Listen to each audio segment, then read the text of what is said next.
Voltamos com grandes temas, hoje discutindo ideologia nas escolas. Professor Marcos, eu deixei para o senhor a palavra, né, abordar sobre missão difícil do professor nos tempos atuais, né?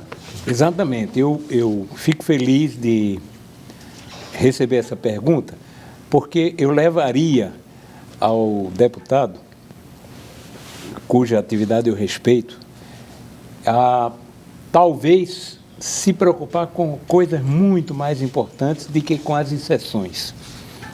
O que é importante é, desde praticamente a ditadura militar, a falência do ensino básico, a omissão sobre a alfabetização de jovens e adultos. Nós temos mais analfabetos hoje do que em 62. É dificílima a missão do professor quando aquilo que ele precisa como apoio não tem. Então, seriam bem-vindos projetos estimulantes e não projetos procurando o criminoso. E, aliás, o Rio Grande do Norte tem uma tradição, em matéria de educação, de liberdade, de iniciativas positivas. Foi daqui que nasceu o trabalho de Paulo Freire, como de massa, foi na prefeitura que nasceu, de pé no chão também se aprende a ler, foi na Rádio Rural que nasceu o MEB. Nós temos tantas coisas positivas para estimular e vem uma lei dessa, de repressão de minorias, né? Me parece, é uma sugestão, entende? Aliás, em honra, aliás, a seu avô, né? Que deixou para a gente um recado ao rei tudo menos a honra, né? Quer dizer, levantar a cabeça. A minha sugestão era o seguinte, que se ocupe com o seu partido de levantar a educação, não de procurar ali a pulga que está escondida. Não digo que ela não exista, mas não é o principal problema. O professor precisa de apoio, precisa de formação, precisa também de acompanhamento, precisa de salário também, certo? E uma série de outros apoios. Minha sugestão era que a gente pudesse rapidamente ter toda a sua energia para as coisas positivas. Obrigado, professor. Eu queria passar para o professor Pablo. Eu não fui questionado tanto pelo professor Alípio, pelo professor Pablo, como pelo professor Martello, todos os três. Pode falar. Não, eu fui citado pelos três. Deixa eu falar um pouquinho, professor Eduardo. Não, é o que eu queria que o professor Pablo falasse sobre a questão dos valores universais. Mas veja, para acontecer o seguinte, Eduardo, como todos os três que talvez citaram, esteja embutido no projeto, eu não sei. Não, como mas todos os três pode falar, depois deixa a eu dar gente uma passa palavra, acho que era importante. Primeiro, o Zé Pablo aqui, que ele sempre me surpreende de maneira positiva, né, com a sua verve, e ele faz aqui algumas reflexões que eu concordo. Eu acho que mais do que nunca a família precisa participar da educação dos filhos, mas infelizmente, Pablo, não é dessa maneira que o Estado vê a família. Raras são as escolas, você é um professor que passou por várias escolas, você sabe da maneira como as escolas são tratadas, como estão sucateadas, como os professores estão desestimulados para fazer o seu trabalho, como as famílias normalmente não participam do processo de formação dos seus filhos, porque não se sentem à vontade nessa situação. As exceções é que confirmam a regra, infelizmente. Infelizmente, as exceções é que confirmam a regra. Queria ver o dia em que as famílias participassem efetivamente. Isso seria um grande salto de qualidade na educação dos seus filhos, inclusive cobrando a qualidade do ensino público, que já foi, na sua época, Marco Guerra, do meu pai, referência, não era o ensino privado. Não era o ensino privado que era referência, era o ensino público, isso se inverteu. Tá? Depois, professor Alípio, na sequência, né? O professor Alípio reitera a sua posição, dizendo que é uma bizarrice, que não se deve discutir esse processo. Deve-se discutir, professor Alípio. Deve-se discutir porque está incomodando centenas de milhares de pais, de alunos. Porque o que está acontecendo nas escolas brasileiras é a mesma coisa que aconteceu, professor Marcos Guerra, guardar as mesmas proporções, na ditadura militar, com a SPB e moral e cívica. E a crítica que era feita pelas pessoas daquela época, agora se calam, os críticos se calam. Porque se queria colocar a posição do partido do poder. Então isso acontece hoje em sociologia, acontece em geografia, acontece em português, por incrível que pareça até em português, em história. E essa visão, nós queremos ter pessoas críticas, professor, desde que eles tenham a capacidade de se alfabetizar. Aqui na Universidade Federal do Rio Grande do Norte, quando os alunos chegam lá no Metrópole Digital, tem que fazer 6 meses de nivelamento para aprender português e matemática de maneira adequada para poder receber os ensinamentos da universidade.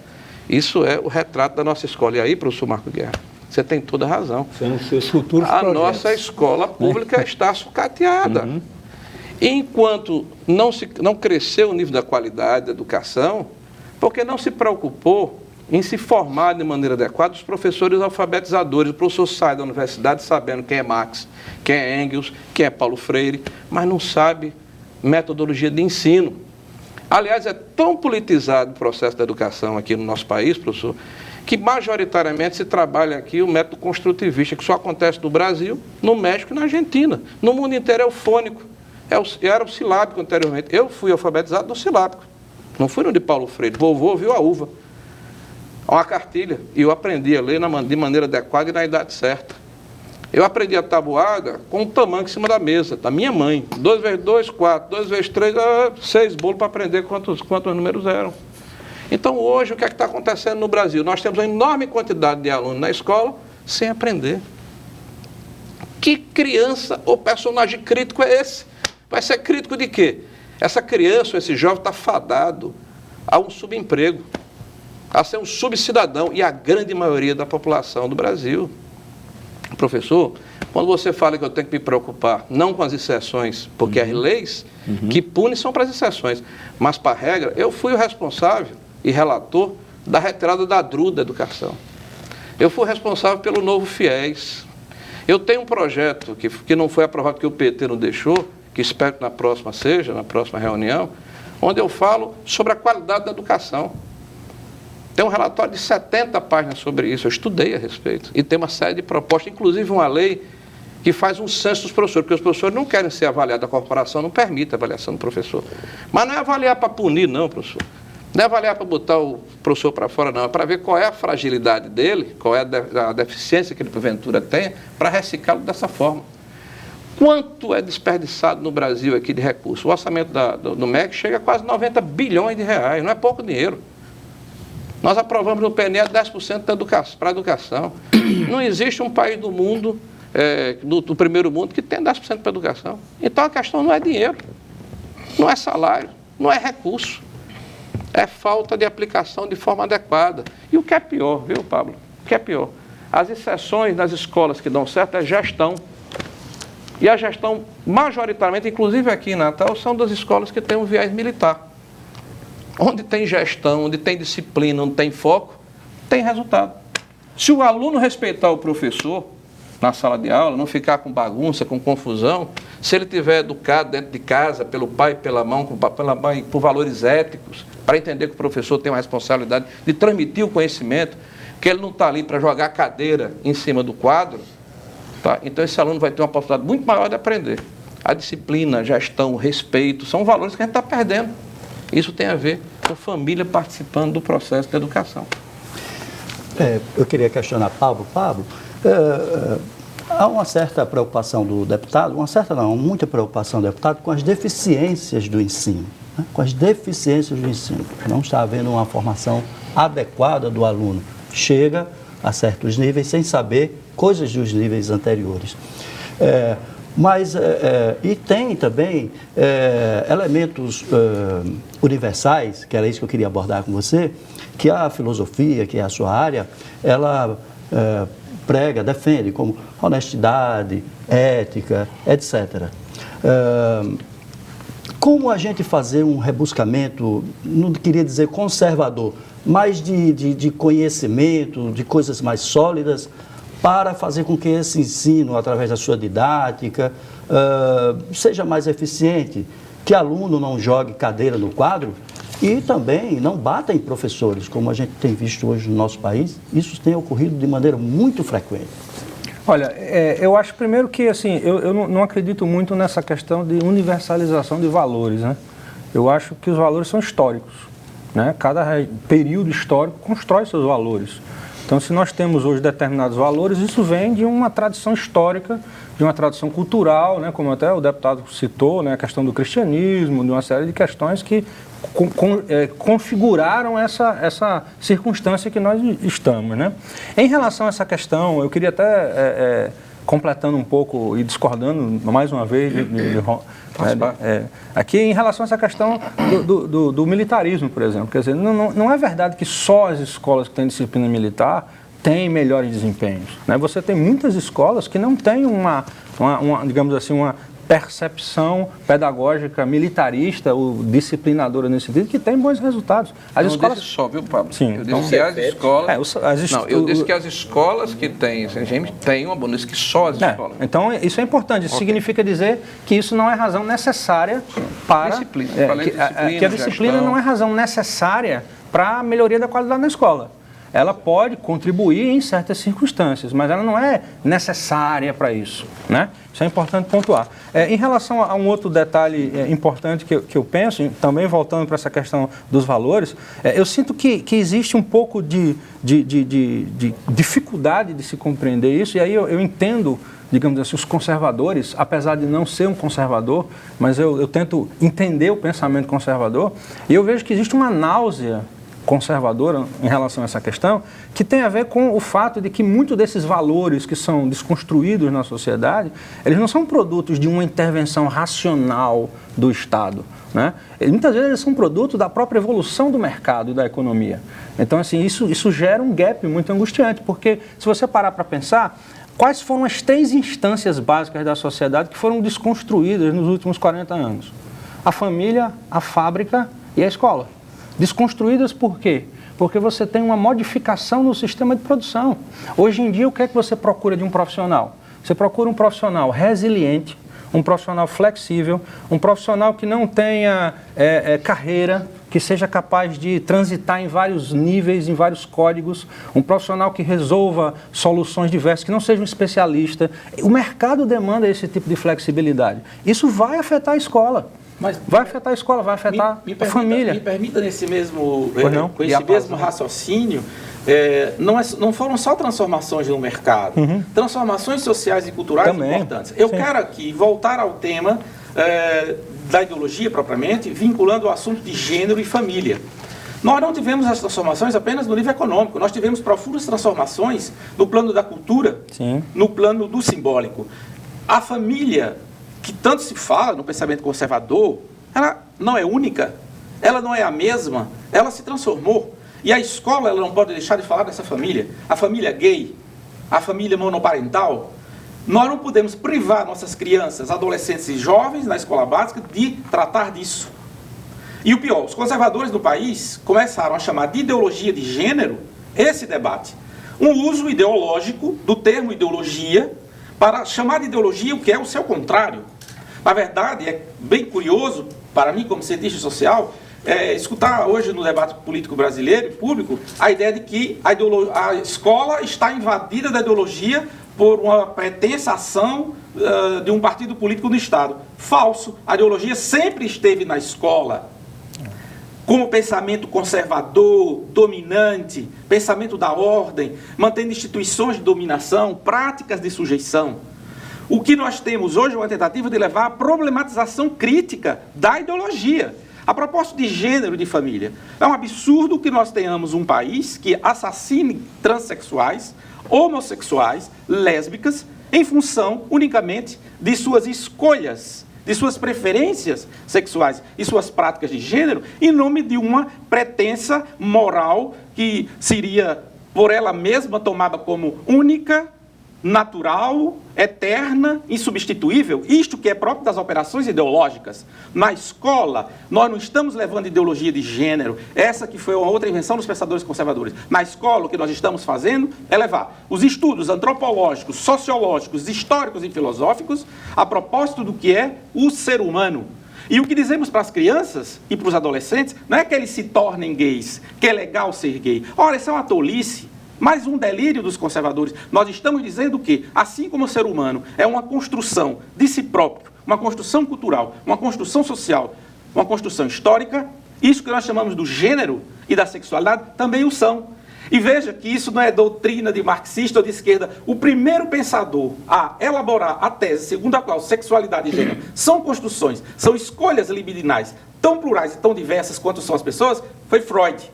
Então vamos proibir ensinar Freud na escola? Então vamos proibir que a psicologia e a psicanálise falem para a sociedade?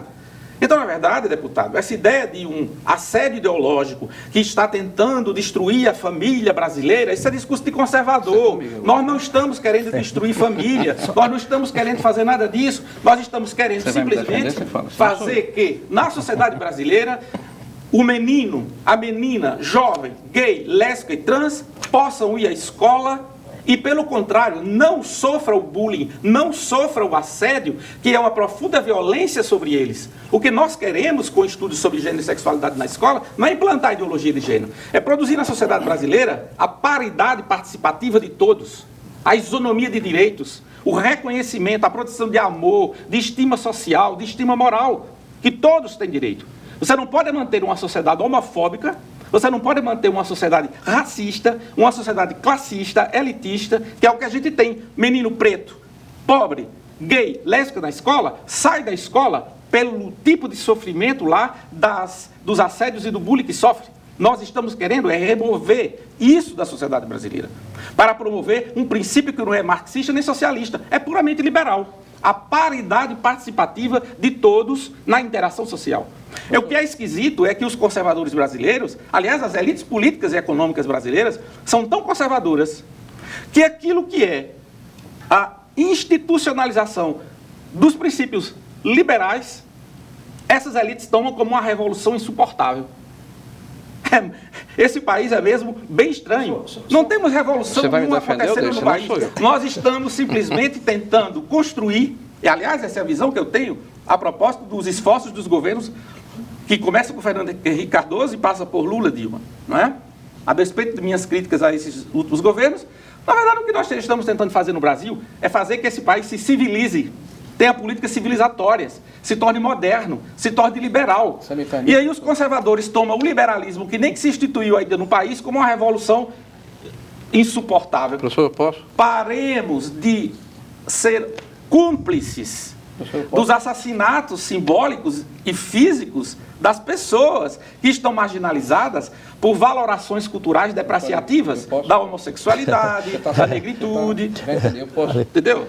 Olha, primeiro eu quero dizer o seguinte, que o professor Alípio é realmente uma pessoa persuasiva, né? E tem um discurso tempestivo, forte, né? Inclusive muito verdadeiro. Ele acredita no que ele está falando de verdade, passa a verdade. Professor, duas coisas. Primeiro, vamos compulsar a história. Essa tese é marxista, sim. Freud teve uma releitura a partir de 1894 com um livro chamado A História da Família, da Propriedade e do Estado. Esse livro é um livro de Engels, com incesto de Morgan, que é um antropólogo americano, aliás, com incesto de Marx, uma tese de Morgan, onde fala que a família burguesa tradicional precisa ser desconstruída para haver revolução. Isso já era dito em 1848 no Manifesto Comunista. Marcuse, da Escola de Frankfurt, tem um livro chamado Eros e a Civilização. O senhor deve ter lido também, onde ele apregou a revolução pelo sexo. Não vamos entrar em detalhe, que é muito grande, mas basicamente ele coloca a necessidade da desconstrução da família. Então, essa tese é uma tese marxista, sim. É a nova esquerda, da Escola de Frankfurt, que tem um link aí com o nosso amigo Gramsci, que hoje é um grande ícone da esquerda nacional e mundial. Mas aqui no Brasil ele é toda a esquerda que é da hegemonia cultural. A hegemonia é feita a partir do intelectual orgânico dentro das instituições, dentro das universidades, na cultura e na educação. Então é um novo modelo. Outra coisa, professor, talvez o senhor não tenha lido a respeito do Foro de São Paulo, mas não é uma bizarrice, nem uma sandice, não. É uma organização que existe em São Paulo, cujo primeiro padrinho é Lula, que trabalha a internacionalização das revoluções bolivarianas a partir do Brasil, que é o grande financiador desses países que têm o mesmo viés ideológico que o nosso. Isso tem texto, tem livros, tem filmes de Lula falando a respeito, e a prova está aí na Lava Jato. Nós financiamos a Venezuela, Cuba, Bolívia, e todas as ditaduras sanguinárias da África com um viés ideológico igual ao nosso. Então, a embaixada passou a ter uma visão não programática comercial de como o Brasil devia se comportar. Foi uma visão ideológica. E mais, o senhor talvez não tenha lido ou não tenha visto as notícias, né, certamente não viu, mas no PNE, o governo mandou um projeto de lei para lá, propondo ideologia de gênero. Taxativamente escrito, ideologia de gênero nas escolas. E foi derrotado. Quem escreveu não sabe o que estava escrevendo. Eu estou falando que o governo fez. Eu concordo com você, isso não professor. Faz nem sentido. Vamos ficar tranquilo aqui, eu concordo com você. Mas o governo federal está fazendo isso, a gente não pode desconhecer. O governo fez isso e nas conferências estaduais e municipais estimulou que em todos os planos estaduais de educação municipais fosse votar ideologia de gênero. Não é ideologia de gênero, deputado. Professor, é um estudo sobre gênero e sexualidade. Vamos deixar a susceptibilidade de lado. Está escrito, entre aspas, ideologia de gênero. Sim, querido, mas eu estou dizendo que se trata de estudos de gênero e sexualidade. Eu vou entender, isso. A comunicação não é o que o senhor diz, é o que as pessoas entendem. É verdade. Mas os professores na escola não estão entendendo como doutrinação. O professor não vai entender o que você está falando, não, professor. Vai entender que é ideologia de gênero, está escrito. Nenhum de nós que trabalha com o tema o material didático, e o material didático preparado pelo MEC é claro nesse aspecto, inclusive da questão de não ter divisão de banheiros, de se trabalhar a sexualidade a partir de uma determinada idade. E qual é o problema de não ter divisão de banheiros? E outra coisa, ninguém é contra, eu sou igual ao senhor, eu sou contra que se assassine as pessoas pela sua liberdade de opinião, pela sua liberdade sexual, e tem lei para isso. Eu queria pedir tem lei para heterossexual, para homossexual, não é pelo que está se falando, para todo mundo. É por uma questão de tempo. Na televisão a gente trabalha com tempo. Então eu queria chamar o nosso intervalo, daqui a pouquinho a gente volta.